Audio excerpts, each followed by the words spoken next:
السلام علیکم دوستو،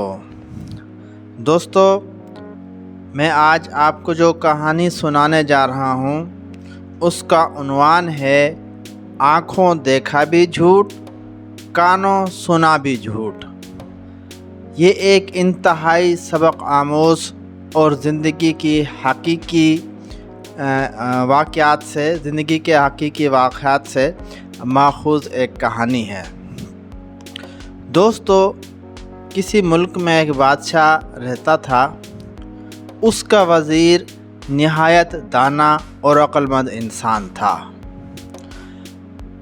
بادشاہ کے دربار میں امراء، عمائدین اور سردار آتے رہتے تھے، جو کہ اپنے علاقے کے حال احوال دیتے رہتے تھے اور تحائف پیش کرتے رہتے تھے۔ بادشاہ جب اپنے وزیر سے پوچھتا ان کے حال احوال کے بارے میں تو وزیر اکثر کہتا تھا کہ کانوں سنا بھی جھوٹ، آنکھوں دیکھا بھی جھوٹ۔ دوستو، بادشاہ سلامت بھی خود دانا انسان تھا۔ کانوں سنا جھوٹ اس کا تو کسی حد تک یقین کرتا تھا، لیکن آنکھوں سے دیکھا ہوا جھوٹ ہو سکتا ہے، یہ بات اس کے ذہن میں کلبلاتی رہتی تھی۔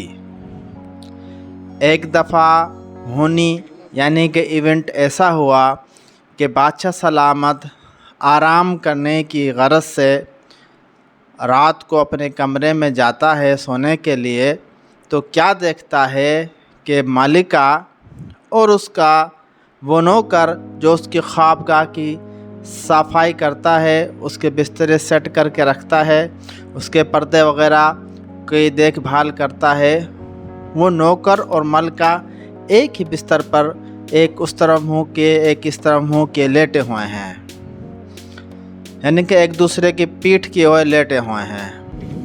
تو بادشاہ کو بڑا غصہ آتا ہے اور وہ تلوار ان دونوں کو قتل کرنے کے لیے تلوار نکالتا ہی ہے کہ اس کے ذہن میں ایک وزیر کا یہ جملہ گونجتا ہے کہ آنکھوں دیکھا جھوٹ۔ بادشاہ سلامت سوچتا ہے آج وزیر کو بلا کر لاؤں اور اس کو آنکھوں سے یہ جو ہے میں واقعہ دکھاؤں اور پھر اس سے پوچھوں بھائی کیسے جھوٹ ہو سکتا ہے آنکھوں دیکھا۔ بادشاہ سلامت اپنے کمرے سے باہر تشریف لے آتا ہے اور حکم دیتا ہے کہ وزیر کو پیش کیا جائے۔ چونکہ وزیر بھی اپنے گھر ہوتا ہے تو جیسے اس کو حکم ہوتا ہے وہ بھاگم بھاگ پہنچتا ہے اور بادشاہ سلامت کے حضور پیش ہو کے کرتا ہے، حکم کیجئے بادشاہ سلامت۔ تو بادشاہ سلامت غصے اور غیرت کی ملی جلی کیفیات سے اس کے ہاتھ پکڑ کر لے جاتا ہے اور اپنے کمرے میں دکھاتا ہے کہ اسی کے ایک ہی بستر میں ایک ہی چادر میں اس کا نوکر اور اس کی ملکہ لیٹے ہوئے ہیں، اور کہتا ہے کہ اچھی طرح دیکھ لو۔ پھر ان وزیر کو باہر لے کے آتا ہے اور اسے کہتا ہے اب بتا آنکھوں دیکھا جھوٹ کیسے جھوٹ ہو سکتا ہے؟ ایک چیز کو ہم اپنے آنکھوں سے دیکھ ہی رہے ہیں، وہ جھوٹ کیسے ہو سکتا ہے؟ وزیر اس سے کہتا ہے کہ بادشاہ سلامت آپ کا غصہ بجا ہے، لیکن آپ مجھے ایک دن کا موقع دیجئے، کل میں تحقیق کر کے اگر یہ آنکھوں دیکھا جھوٹ نہ ہوا تو میں آپ سے معذرت کروں گا اور جو آپ سزا دینا چاہیں گے میں دوں گا۔ تو بادشاہ سلامت چلا جاتا ہے اور اپنے جو دفتر ہوتا ہے جہاں وہ اپنے سلطنت کے امور نپٹاتا ہے وہاں جا کر اپنی رات گزارتا ہے اور وزیر اپنے گھر چلا جاتا ہے۔ دوسرے دن وزیر آتا ہے اور کیا انتظام کرتا ہے، بادشاہ سلامت سے کہتا ہے کہ آپ اس پردے کے پیچھے بیٹھ جائیے، میں اس نوکر کو بلاؤں گا اور اس سے تفتیش کروں گا، وہ جو کچھ کہے گا اس کو آپ سنتے رہیے گا، اس کے سامنے نہ آئیے گا۔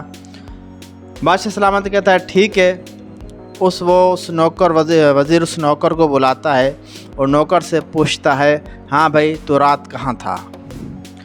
نوکر تھر تھر کانپنے لگتا ہے اور ہاتھ جوڑ کر عرض کرنے لگتا ہے کہ وزیر صاحب बात यह है कि मैं बादशाह का बिस्तर गुज़श्ता 20 साल से दुरुस्त कर रहा हूँ। अब चूँकि मैं ज़ईफ़ हो गया हूँ तो मैं दिन भर के काम से थक जाता हूँ। रात को जब मैंने बादशाह सलामत का बिस्तर दुरुस्त किया तो मैंने हाथ फेर के देखा, बहुत ही नरम मुलायम था।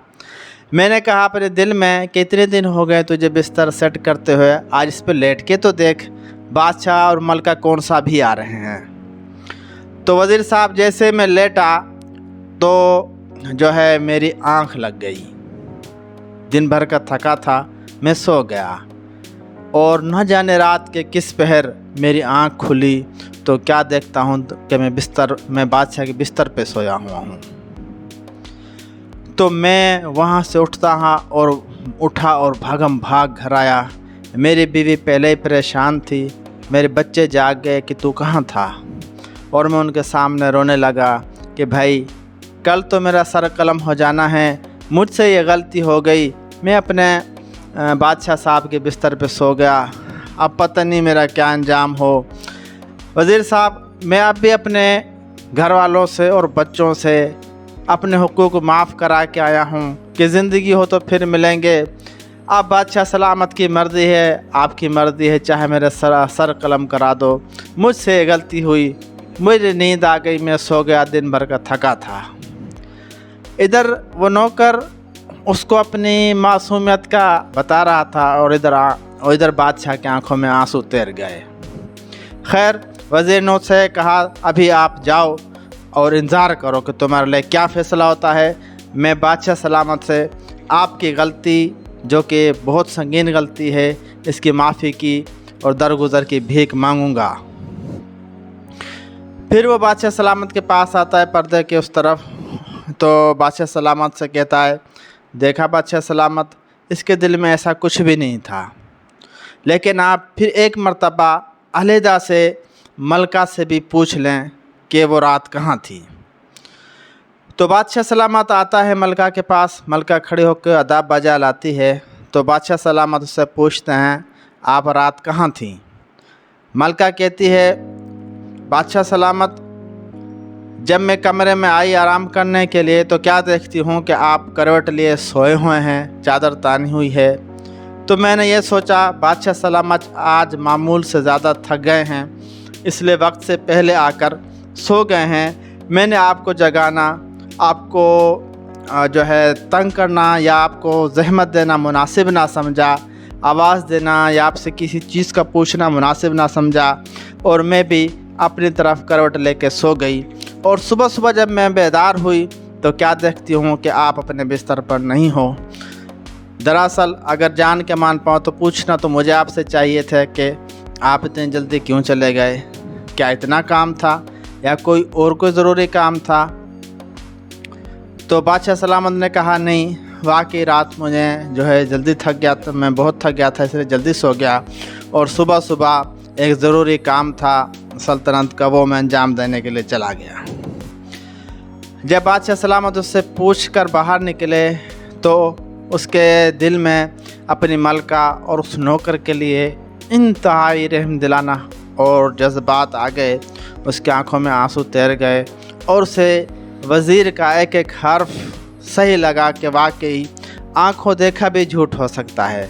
जिस तरह से उस नौकर और उस मलका का बिस्तर पे एक साथ सोना किसी बुराई की, किसी बदकारी की वजह से नहीं था, महज एक गलत फहमी थी। तो वो आता है और वज़ीर को कहता है वाकई वज़ीर आप सही कहते हो, कानों सुना भी झूठ हो सकता है, आँखों देखा भी झूठ हो सकता है।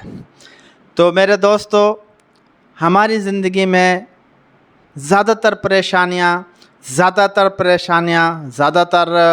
जो उलझनें इसीलिए आती हैं कि हम सुनी सुनाई बातों पर आँख बंद करके एतबार कर लेते हैं और हम चीज़ों की किसी भी वाक़े को ज़ाहिरी तौर पे देखते हैं, तहकीकी तौर पर, या उसको खोज कर नहीं देखते कि भाई ऐसा क्यों हो रहा है, जिसकी वजह से हम बहुत ज़्यादा बदगुमानियाँ, बहुत ज़्यादा गलत फहमियों का शिकार होकर बहुत ज़्यादा गलत फ़ैसले کر بیٹھتے ہیں اور پھر وہی پچھتاتے ہیں، پھر جب وہ غلط ثابت ہو جاتے ہیں تو پھر پچھتاتے ہیں اور کڑتے رہتے ہیں۔ تو میرے دوستو، آپ اپنی زندگی میں یہ اصول اپنا لیں کہ بغیر تحقیق کے، بغیر کھوجنا کے، بغیر تفتیش کے، بغیر انویسٹیگیشن کے، بغیر جانچے کوئی بھی رائے، کوئی بھی گمان قائم نہ کیجئے، تاکہ آپ کی زندگی اور آپ سے جڑے ہوئے معاشرے، لوگوں کی زندگی پرسکون رہے۔ اللہ حافظ، ملتے ہیں دوسری کہانی میں۔